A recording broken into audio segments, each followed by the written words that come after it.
Okay, so today we start lesson 5.4. Before we start it, take a look at the problem of the day.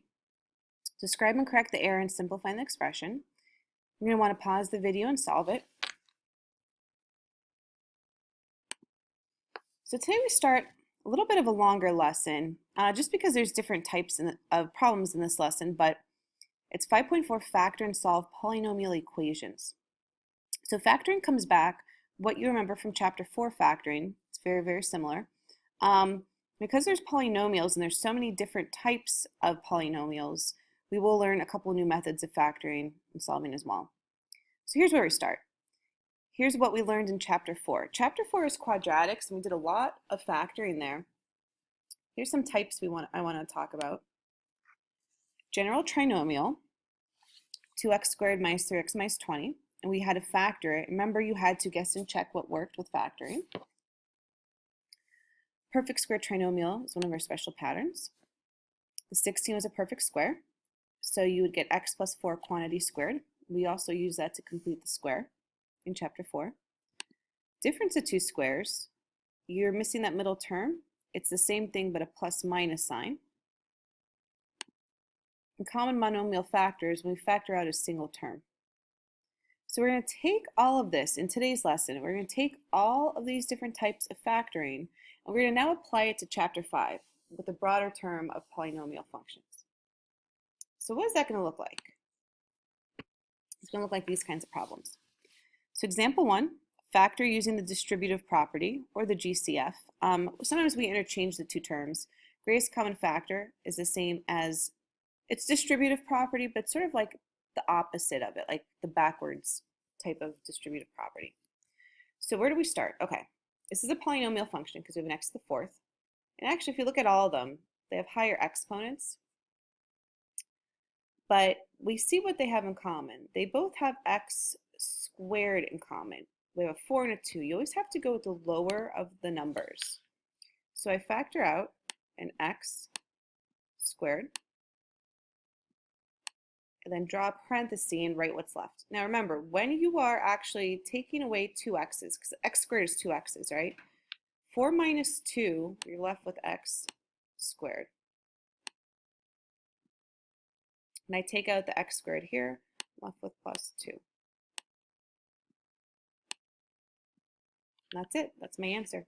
I can't factor this or solve this any further, so we're actually done. All right. Let's look at B. B is a little more complicated. We have numbers and letters. So let's see. They have 756. The first number, like the biggest number they have in common is the 7. So we're going to factor out a 7. Now I have an x to the first, x to the third. I have 1 and 3. You always have to go with the lowest number. So we take out a single x, x to the 1 or x. If I look at y, I have a y to the first, y squared. Got to go with the lowest of all of them, which is a y. So we factor out a 7xy. It's my greatest common factor. Now, 7xy, I took this out. A lot of times I get people that say, okay, well, it's gone. Ignore it. Write the next one. You can't do that. You need like a placeholder of 1 because there's still something that was here in the first piece. So we need a 1. Now, 56 divided by 7 is 8. X cubed minus x to the first is now x squared. So we get rid of an x. Y to the second minus 1 is just 1. That's my answer. So 7xy, open parenthesis, 1 plus 8x squared y. So once again, why we call this the distributive property? Do you see how now if I took the 7xy we would distribute? I always think of it, we call it distributive, it's sort of the opposite form of it. Now, example 2, we have to remember back to chapter 4, the last chapter, how we factored, where you put two sets of parentheses, x in each, and so on and so forth. When we start this, what's the difference now? I have a fourth power. Before we'd have x squared, it was a quadratic.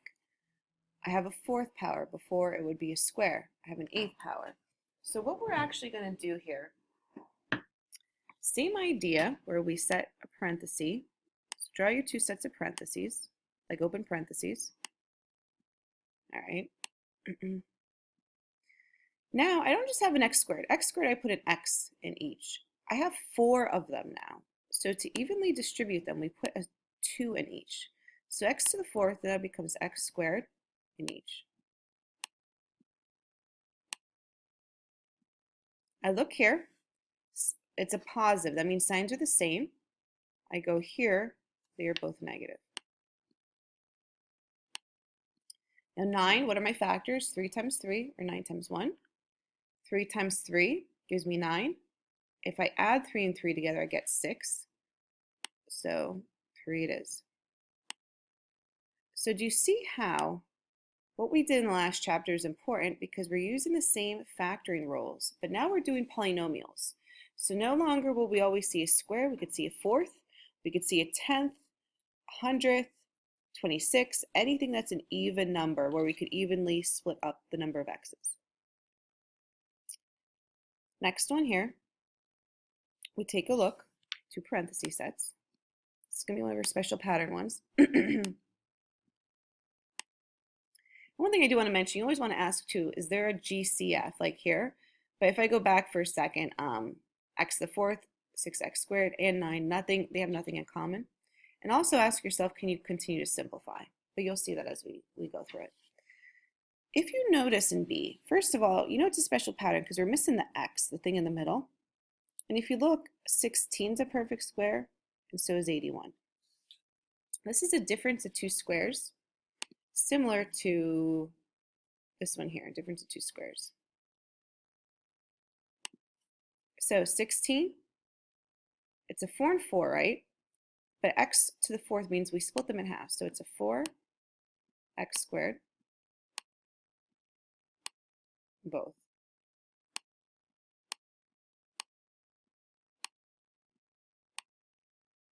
Now 81 is 9 times 9. So 1, we're going to put a minus 9.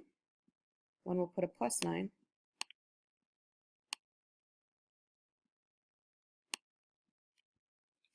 So we have 4x squared minus 9 times 4x squared plus 9.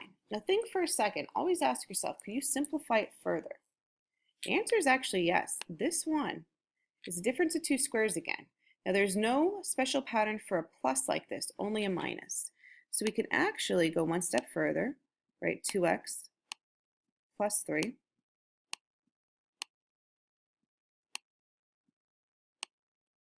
2x minus 3.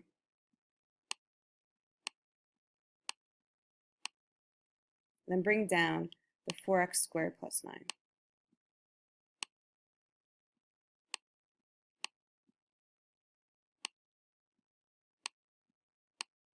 Now this is our final answer.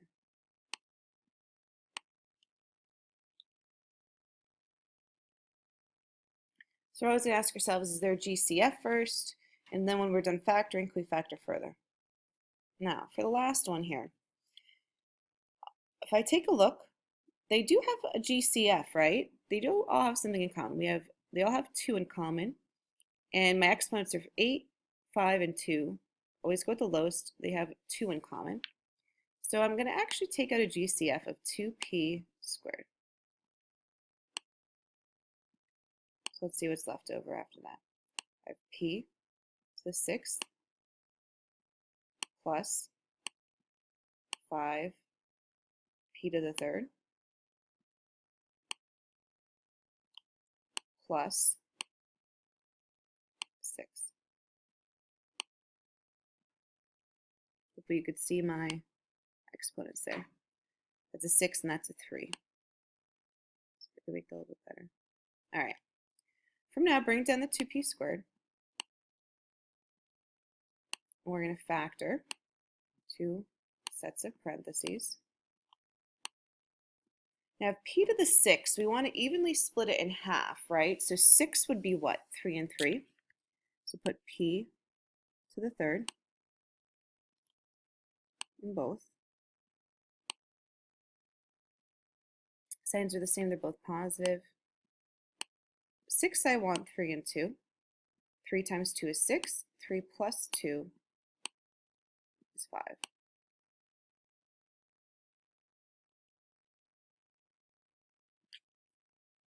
And you ask yourself, can you factor further? We don't know anything with cube patterns yet, so you can't, well, even if you did, you can't factor that one. And believe it or not, that's it for the lesson. So for tonight, for homework, make sure you complete the problem of the day and also complete the following problems in your homework packet. Because there's a lot of problems in 5 and 6, I would rather give you some of the problems there to get practice, and then tomorrow in class we'll finish whatever's left of 5 and 6.